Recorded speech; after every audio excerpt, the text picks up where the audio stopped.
Hey everyone, it's Chris again, and today we're jumping into the topic of how to pay for your kids' college education, something on the mind of many Gen X and Gen Y parents.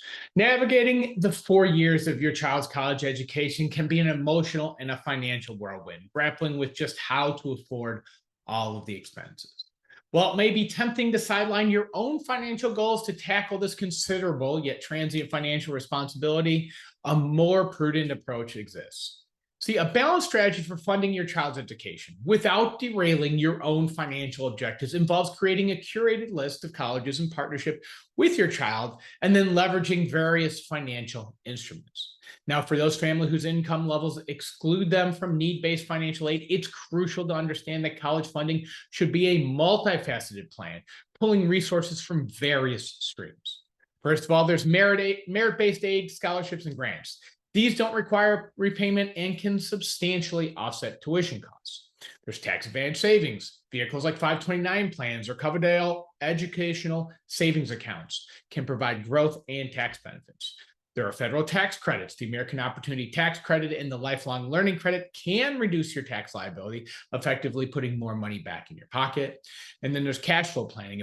Effective budgeting and allocation of income can free up funds for college payments without jeopardizing other financial goals. And then there's federal student loans. While not the most desirable option, these can fill in the gaps where other resources are insufficient, offering relatively low interest rates and flexible repayment plans. See, creating a comprehensive plan will not only ease the current financial burden, but also lay a foundation for the long-term stability for both you and your soon-to-be graduate. Now, the key pillars in this approach are acquiring accurate information, maintaining financial flexibility, and engaging in savvy negotiation with colleges for the best financial aid packages. Practicality and full disclosure are the cornerstones of college planning, because selecting the right college is not merely an emotional decision. It's a significant financial commitment, and therefore cost should be as paramount consideration in your criteria for selecting an institution. Begin by establishing a realistic budget which extends beyond tuition to include living expenses in the school's locale, travel costs, and other ancillary expenses. Unless a high-cost institution offers an exceptional aid package that aligns with your budget, it's prudent to exclude such schools from your list. While this may narrow down your choices, it will mitigate the risk of emotional and financial stress later on. Public state schools often offer excellent value and should be a starting point in your search.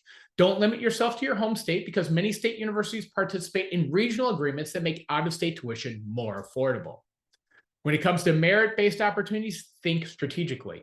Your goal should be to identify the schools where your child is most likely to secure a significant merit-based award. This is typically influenced by your child's academic or athletic performance. However, you can get a competitive edge by aligning your child's unique interests and skills with schools that value them.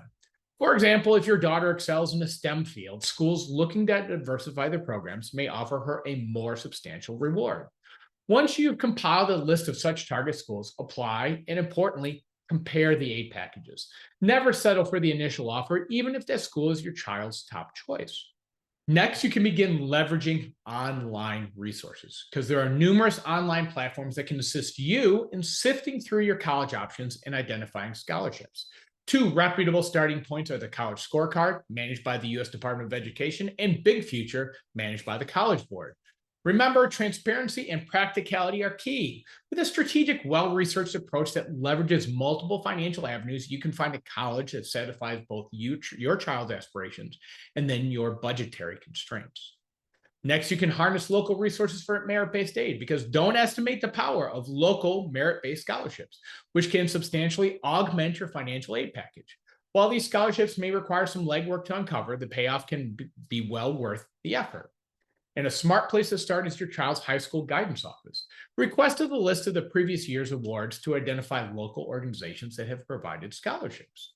Local business associations like the Chamber of Commerce, as well as religious organizations, can also be valuable sources of scholarships opportunities. Next, let's talk about the indispensable FAFSA. Even if you assume that you won't qualify for federal aid or grants due to your income level, filling out the free application for federal student aid, FAFSA, is non-negotiable. Many colleges use the FAFSA as a criterion for merit-based aid and institutional grants. Furthermore, if you're considering federal student loans, completing the FAFSA is a prerequisite.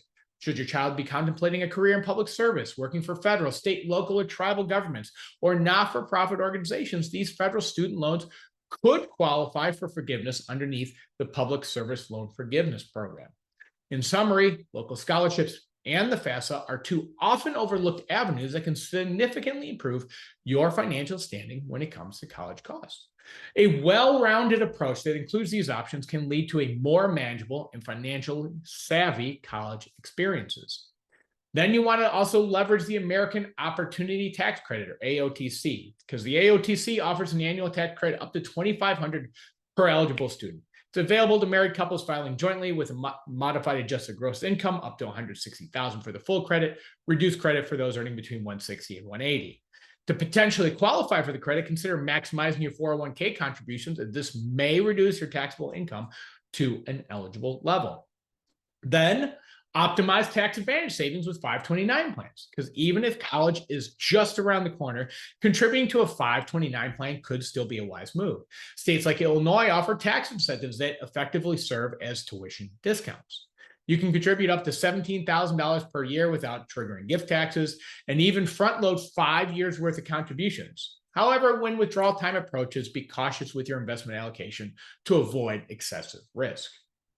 Then we want to talk about strategic cash flow planning. Incorporate college expenses into your overall cash flow strategy to identify potential savings. Once you've secured all available aid and scholarships, compile the total estimated four-year cost.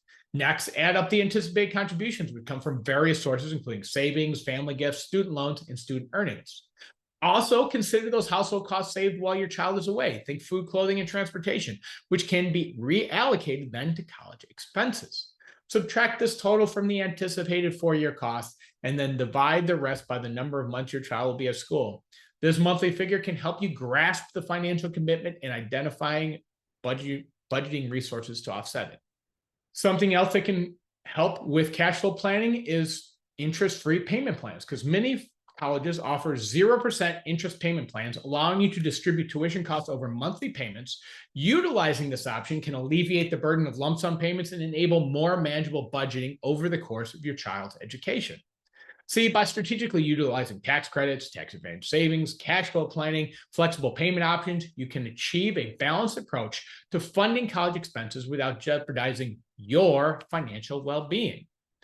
In addition, you can also consider the one retirement plan exception, because typically you can't use retirement plans to fund your child's college education. But if you have a deferred compensation plan through your executive package, you might be able to redirect some of those funds towards educational costs tax-free.